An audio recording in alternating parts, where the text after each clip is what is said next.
Magandang umaga po sa ating lahat. Narito ang ating weather update para sa araw ng Miyerkules, April 15, 2026.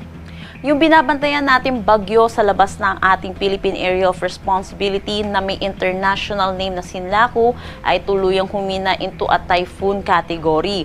Huli itong namataan sa laing 2,550 kilometers east ng Central Luzon.